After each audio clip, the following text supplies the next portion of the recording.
नमस्कार, मैं प्रियांशा लाजरस और आप देख रहे हैं न्यूज प्लस 21। आइए एक नजर डालते हैं देश विदेश व राज्य की दिन भर की 21 प्रमुख खबरों पर। रायगढ़ में भाजपा जिला अध्यक्ष उमेश अग्रवाल के खिलाफ केस दर्ज, छेड़खानी का लगा आरोप। छत्तीसगढ़ में मौसम का हाल, टकरा रही है उत्तर दक्षिण से आ रही हवा, बस्तर संभाग में आज कल में बूंदाबांदी के आसार। श्रीनगर में आतंकवादी हमला, सीआरपीएफ के एक जवान की मौत, एक घायल। भारत बायोटेक की नई वैक्सीन कंपनी का दावा, देश में जल्द उपलब्ध होगा कोरोना टीका का नया वर्जन। पाकिस्तान पूर्व चीफ जस्टिस गुलजार अहमद बन सकते हैं कार्यवाहक प्रधानमंत्री, इमरान ने की सिफारिश। अमेरिका इतिहास में पहली बार रमजान के पहले दिन मुस्लिमों ने न्यूयॉर्क के टाइम्स स्क्वायर पर पढ़ी नमाज, सोशल मीडिया पर छिड़ी बहस। विनय मोहन खत्रा भारत के नए विदेश सचिव होंगे। असम के चाय बागानों में ठिकाना बना रहे माओवादी।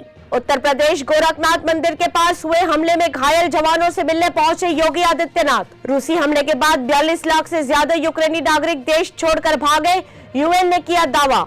गुजरात बीएसएफ भुज ने हरामी नाला एरिया में एक पाक फिशिंग बोट जब्त की।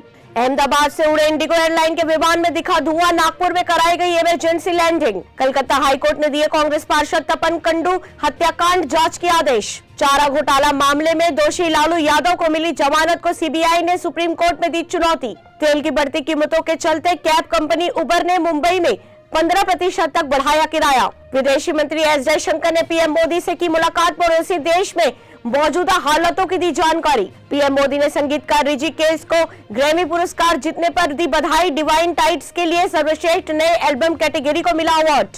स्वास्थ्य मंत्री मंडविया बोले, दवाओं की कीमत में सरकार ने वृद्धि नहीं की, कुछ सस्ती दवाओं में बढ़ सकते हैं दाम। उत्तर प्रदेश बरेली में लड़की ने फांसी लगाकर दे दी जान, दूसरे समुदाय के लड़के से करती थी प्यार, परिवार को नहीं था मंजूर। एक्सिस बैंक ने खाते में जरूरी बैलेंस की न्यूनतम सीमा बढ़ाई, फ्री कैश ट्रांजैक्शन लिमिट में भी किया बदलाव। पीएम मोदी ने इजराइल के पीएम नफ्ताली बेनेट के साथ की बात, कहा वो कोविड से हो रहे हैं ठीक। ऐसे ही तमाम जानकारियों से लगातार अपडेट रहने के लिए हमारे चैनल को लाइक और सब्सक्राइब करना ना भूलें।